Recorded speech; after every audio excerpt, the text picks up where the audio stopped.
হর হর মহাদেব, জয় জয় শ্রী রাধে, জয় শ্রীকৃষ্ণ। আজকে রিডিংটা দেখব যে আপনাদের সম্পর্কে দম্ভ আর অহংকার কি এই বিচ্ছেদের কারণ। ফ্যামিলিগত প্রবলেম হতে পারে বা নিজেদের মধ্যে দম্ভ অহংকার। শুধু কি দম্ভ আর অহংকারের জন্যেই এই সম্পর্কের পরিণতি খারাপ জায়গায়?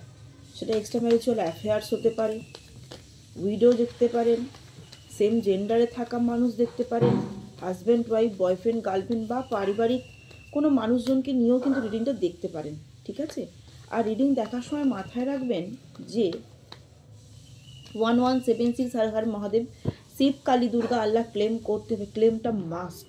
আচ্ছা, আর একটা কথা সকলকেই বলবো, যারা আমাকে এফবি থেকে ফলো করেন একটু ইউটিউব চ্যানেলটা সাবস্ক্রাইব করে নেবেন, কারণ অনেক সময় ভিডিও লং হয়ে গেলে না এফবিতে পোস্ট করা যায় না, ফেসবুকে পোস্ট করা যায় না। তখন কি হয়, ইউটিউবে ভিডিওটা দিতে হয়। তো যখন শর্টস থাকে তখন আপনারা ফেসবুকে পেয়ে যান, কিন্তু লং ভিডিওগুলো আপনারা ফেসবুকে পাবেন না। তাই ইউটিউব চ্যানেলটা সাবস্ক্রাইব করা থাকলে আপনারা প্রত্যেক দিনের ভিডিওটা দেখতে পারবেন, ওকে? আর বেল আইকনটা দেওয়া থাকলে নোটিফিকেশানটা অবশ্যই ঢুকে যাবে। তো আজকে দেখে নেব যে দম্ভ আর অহংকার কি পরিণতি দিল আপনাদের এই সম্পর্কে, কি ঘটেছে ঘটনাটা, আর ইউনিভার্সের বার্তা আপনাদের জন্য কি রেখেছেন, গণেশজি আপনাদেরকে কি বলছেন, সবটাই দেখব। হ্যাঁ, দম্ভ অহংকারের থেকে ইউনিভার্স আজকে বলছেন যে তোমরা একে অপরকে গালিগালাজ, নোংরা কথাবার্তা, একে অপরকে দোষারোপ করতে কেউ কাউকে ছাড়োনি। সম্পর্কের যে কোনো রিলেশনশিপেই হোক, সেটা হাজব্যান্ড ওয়াইফ, বয়ফ্রেন্ড গার্লফ্রেন্ড, পারিবারিক কোনো রকম শাশুড়ি ননদ বৌমা, যে কোনো রিলেশনশিপেই হোক না কেন, তোমরা কেউ কাউকেই সেই গালিগালাজ করতে, একে অপরের নিন্দে মন্দ করতে কেউ কিন্তু ছাড়োনি। এবং জেদ, ইগো, একটা যে সম্পর্কের সুন্দর রাস্তা তৈরি হবে, সম্পর্ক যখন ঘেটে গেছে, সম্পর্কে সুন্দর একটা পরিণতি হবে না, জেদ, অহংকার, ইগো, আমি কেন ছোট হব, আর যখন অপরজন ছোট হচ্ছে তখন তাকে আরও ছোট করার প্রবণতা, তুই আরও ছোট হ, তুই আরও ছোট হ, তুই আর কত ছোট হতে পারিস, তবেই না আমার আনন্দ। যখন আপনি তাকে বারবার ফোন করছেন, আপনি যখন তাকে বারবার অনুনয় করছেন যে সম্পর্কের একটা সুন্দর পরিণতি করে নাও, আমি আর থাকতে পারছি না, আমার খুব কষ্ট হচ্ছে, তখন আপনার ফিলিংস নয়, আপনার মনের কষ্টটা নয়, সে তখন তার অহংকার আর জেদ, তখন সে কি করছে জানেন, আপনার এই ফিলিংসটাকে খুব সুন্দর করে মজার ছলে নিচ্ছে এবং আরও স্টিক হয়ে যাচ্ছে, তার অহংকার আরও প্রচণ্ড পরিমাণে দৃঢ় হয়ে যাচ্ছে। হ্যাঁ, তুই আরও কুত্তা হ, তুই আরও কান্নাকাটি কর, তুই আরও আমার জন্য কর, তবেই না মজা।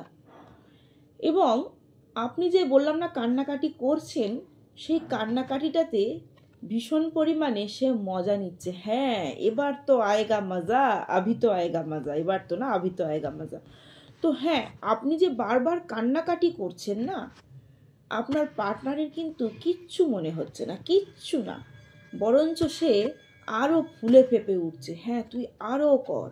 এবং আপনি যে স্ট্রাগল করছেন, আপনার যে লাইফে প্রবলেম চলছে, সেইগুলোতে সে প্রচণ্ড পরিমাণে মজা নিচ্ছে এবং চাইছে হ্যাঁ তুই এভাবেই এগো, হ্যাঁ তুই আরও বিধ্বস্ত হ। আপনার পার্টনার কিন্তু আপনার মানে কান্নাকাটিতে, আপনার ফিলিংসে তার কিচ্ছু যায় আসছে না, তার অহংকার আর জেদ, সে অন্য রিলেশনশিপে বরঞ্চ আরও চলে যাচ্ছে। সে বয়ফ্রেন্ড গার্লফ্রেন্ড হতে পারে, হাজব্যান্ড ওয়াইফ হতে পারে, যা ইচ্ছে খুশি হতে পারে, সে আবার অন্য রিলেশনশিপে চলে যাচ্ছে, ঠিক আছে? আচ্ছা, কি কি রাশি এখানে দেখা যাচ্ছে? লিব্রা, তুলা, অ্যাকুয়ারিয়াস, ওকে? Aquarius, Libra, Gemini. অ্যাকুয়ারিয়াস বারবার এসছে, লিব্রা বারবার এসছে, অ্যাকুয়ারিয়াস খুব এসছে। অ্যাকুয়ারিয়াস, জেমিনাই আর লিব্রা, আজকে এই তিনটে রাশি ভীষণ পরিমাণে এসছে। আপনার হতে পারে এই রাশিগুলো, আপনার পার্টনারের হতে পারে। আজকে কিছু টেরাস, ভিগ্র, ক্যাপ্রিকন, একটা কার্ডে এসছে টেরাস, ভিগ্র, ক্যাপ্রিকন, আর প্রতিটা কার্ডে এসছে জেমিনাই, লিব্রা, অ্যাকুয়ারিয়াস, এইটা প্রচণ্ড পরিমাণে। আচ্ছা, আপনার পার্টনারের নামের ফার্স্ট অক্ষর কি হতে পারে? আপনার পার্টনারের নামের অক্ষর বা আপনার নামের অক্ষর এস, ই, এন, ডি, ডাব্লিউ, ডাব্লিউ দিয়েও কারো নাম হতে পারে, কারণ ডাব্লিউ প্রচুর এসছে, এন, এম, পি, আর, এইগুলো আপনার বা আপনার পার্টনারের নামের ফার্স্ট অক্ষর। এবং ডেট অফ বার্থ কি হতে পারে? 3, 7, 9, 10, 13, 4, 10, 11, 22, 22, 4, 6, 5, বা আপনাদের জন্ম ডেটটা ক্যালকুলেট করলে, যেমন 23কে ক্যালকুলেট করলে কি হয়, 3 আর 2 যোগ করলে 5, এরকম করে যোগ করে নেবেন, একটু একটু শিখে নেবেন নিউমোলজি রিডিং দেখতে দেখতে। তো এরকম যোগ করলে এই অক্ষরগুলো আসে। আপনার ডেট অফ বার্থ হতে পারে, আপনার পার্টনারের ডেট অফ বার্থ হতে পারে। এরকম ক্যালকুলেশন করুন, হয়তো 27, 7 আর 2 যোগ করলে 9 হয়, এখানে 9 সংখ্যাটা কিন্তু এসেছে। হ্যাঁ, এরকমভাবে আপনাদের ডেট অফ বার্থ, নয় আপনার ডেট অফ বার্থ, নয় আপনার পার্টনারের ডেট অফ বার্থ। হয়তো দেখুন তার ডেট অফ বার্থ 29, 9 আর 2 যোগ করলে কত হয়? 11, এখানে 11ও কিন্তু এসেছে। তো এভাবে ক্যালকুলেট করে নেবেন যে এই ডেট অফ বার্থের মানুষগুলো কিন্তু আপনাদের পার্টনার, নয় আপনার ডেট অফ বার্থ, নয় আপনার পার্টনারের ডেট অফ বার্থ। দুজনেই প্রচণ্ড পরিমাণে ইগো। দেখি ইউনিভার্স কি বলছে। ইউনিভার্স বলছে সময়ের পরিবর্তন হবে, ঠিক আছে, সময়ের পরিবর্তন হবে। তুমি যে এই পেনফুল অবস্থায় রয়েছো, তোমার পার্টনার যে তোমাকে এত করে ডোমিনেট করছে, তোমাকে এত পেনফুল জায়গা দিচ্ছে, না, তুমি একদিন এই চক্রকে ভাঙতে পারবে এবং তুমি একদিন তার মুখোমুখি অবশ্যই হবে।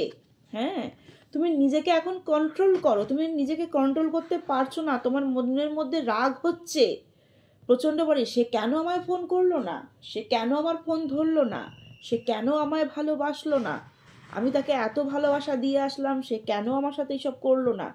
এই সমস্ত জিনিসগুলো ভেবে আপনার মনের মধ্যে খুব কষ্ট হচ্ছে। সে কেন আমায় ছেড়ে চলে গেল, আমি কি দোষ করেছিলাম, আমার দোষ কোথায়, আমার কি দোষ, বারবার খুঁজছেন। ইউনিভার্স বলছে না, খোঁজার দরকার নেই, তুমি শান্ত হয়ে যাও। যে তোমাকে ডমিনেট করছে তাকে ডমিনেট করতে দাও, তুমি শান্ত হয়ে যাও। তুমি এত কমপ্লিকেশনে ভুগছো কেন, এটা কেন হলো, ওটা কেন হলো, এটা আমার সাথে কেন হওয়ার ছিল, সে কেন ফোন ধরছে না, সে কেন ফোন করছে না, সে কেন আমাকে এই করলো, তার ফ্যামিলি কেন আমাকে এই বললো, তার ওই কেন সে করলো। বলছে এত কমপ্লিকেশনে যেও না, সোর্স, তোমার সোর্স আসবে। তুমি প্রচণ্ড, এটা রিভার্সে এসেছিলো, তুমি প্রচণ্ড পরিমাণে বার্ডেন হয়ে যাচ্ছ, বার্ডেন হতে বারণ করছে ইউনিভার্স। তুমি ক্রিয়েটিভিটি, তুমি যে কাজ করছো, কেউ হয়তো ভালো গান করো, কেউ হয়তো ভালো নাচ করো, কেউ হয়তো অন্য কোনো প্রফেশনে আছো, জব করছো, ইউনিভার্স বলছে স্লো মোশনে আস্তে আস্তে এগিয়ে যাও, আস্তে আস্তে করে স্লো মোশনে এগিয়ে যাও।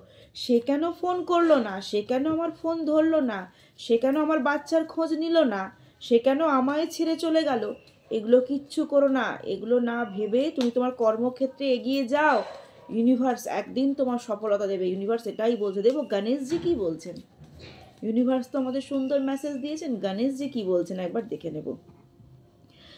গণেশজি বলছে তোমার আভ্যন্তরীণ যে জ্ঞান, তোমার ভিতরের যে জ্ঞান, তোমার ভিতরের যে বুদ্ধি, তোমার ভিতরের যে বিবেক, তোমার ভিতরের যে অনুশোচনা, সেই দিয়েই তো তুমি তাকে বারবার ডাকছো যে আয় আয় আয়, এরকম করে টানছো, সে তো আসছে না, তোমার ফিলিংস বুঝছে না, তোমাকে বোঝার চেষ্টাই করছে না, তো তুমি কেন তাকে বারবার টানছো? তোমার আভ্যন্তরীণ জ্ঞানকে তুমি প্রতিফলিত করো, তোমার একগ্রতাতে, পড়াশোনা, নিজের ক্রিয়েটিভিটি, গান জানো, নাচ জানো, যেটা আমি বলছিলাম, গণেশজি বলছে তাতে ফোকাস করো, তুমি তাতে ফোকাস করো। তোমার কিছু ব্যক্তিগত রূপান্তর নিয়ে এসো, তোমার লাইফস্টাইলে কিছু চেঞ্জ করো, তোমার লাইফস্টাইল কিছু চেঞ্জ করো, নিজেকে উন্মুক্ত করে দাও। কেন নিজেকে ব্লক করে রেখেছো? আমার ডিভোর্স হয়ে গেছে, আমার হাজব্যান্ড আমার সঙ্গে থাকে না, আমার গার্লফ্রেন্ড আমাকে ছেড়ে চলে গেছে, আমার বয়ফ্রেন্ড আমাকে ছেড়ে চলে গেছে, আমার ওয়াইফ আমাকে ছেড়ে চলে গেছে, এই মধ্যে কেন নিজেকে গুটিয়ে রেখে দিয়েছো? গণেশজি বলছো নিজেকে উন্মুক্ত করে দাও। কে কি বলছে, কে কি ভাবছে, কেন ভাবছো এই সমস্ত জিনিস? এই সমস্ত জিনিস ভালো ভেবো না, প্রোটেকশন নাও। তাই ক্লেম করতে কেউ ভুলো না, গণেশজির মেসেজ খুব সুন্দর এসেছে।